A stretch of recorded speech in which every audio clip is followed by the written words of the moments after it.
If you're a teacher or a parent, or really if you've ever tried to explain something important to someone, you know the feeling. You're looking out at a sea of faces and you just know you've lost them. You're facing the great attention puzzle. And it is so frustrating, right? You pour all this energy into a lesson and you get nothing back but blank stares. It's a question you hear in staff rooms, at parent-teacher conferences, pretty much everywhere. But what if the problem isn't the student? And what if it's not even the lesson? What if we're asking the wrong question entirely because we're misunderstanding how attention actually works? Because here's the thing, when a student's mind wanders, it's not a personal failure. And honestly, it's not always a teaching failure either. It's actually the predictable result of a really tough battle. You're not just fighting a little boredom. You're up against the hardwiring of the human brain, biological limits, and a digital world that is literally training our brains for distraction. It's not a fair fight. So let's just start by tearing down a huge myth. This whole idea of 100% concentration. The belief that an entire room full of people should be totally locked in, completely attentive for an entire hour, well, it's just not based in reality. Okay, so if we want to solve this puzzle, we first have to get a handle on all the powerful forces that are constantly pulling a student's focus in a dozen different directions all at once. The very first force we're fighting is just plain biology. Our brains evolved for survival, which means they are constantly scanning our environment for new stuff. So after about 10 or 15 minutes of focusing on one single thing, like a lecture, our brain's natural impulse is to go, okay, got it, what's next? Anything more interesting or dangerous out there? It's not a flaw, it's an evolutionary feature. And then there's something called cognitive load. The easiest way to think about it is like a computer's RAM, your working memory. It's got a pretty limited capacity. If you try to dump too much new, complicated information into it all at once, it just freezes. So that blank stare you see across the room, that might not be boredom. That could actually be a brain that's totally overloaded and has just hit the emergency stop button to avoid a system crash. On top of that, everybody's brain is just wired a little differently. In any given room, you're going to have your visual learners. They need to see it. You've got your auditory learners. They need to hear it. And then you have your kinesthetic learners. They need to do it. A typical lecture, that really only works for one of those groups, which means the others are pretty much guaranteed to check out and look for a mental escape. And it's not just different learning styles, it's different learning paces. You've got the student who gets the concept in 2 seconds flat and is now bored out of their mind. Then you have the student who needs a little more time, who is now completely lost, and they disengage too.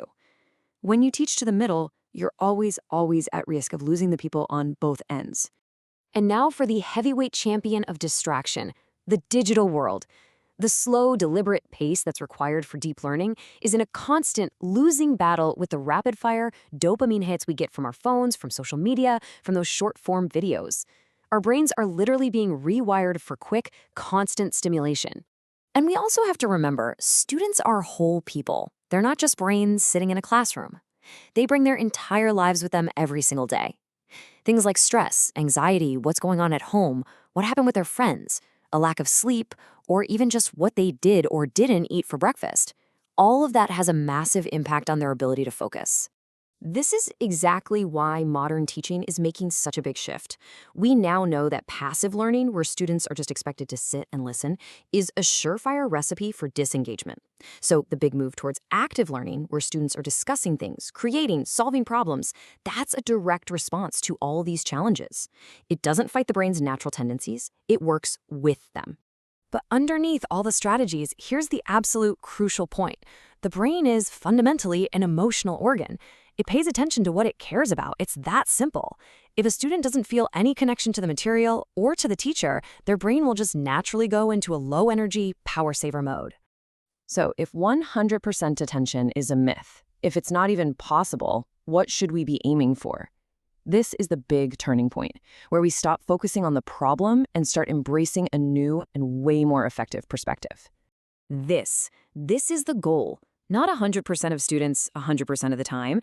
The realistic and honestly the excellent goal for a great lesson is getting 70 to 80% of your students engaged for most of the time.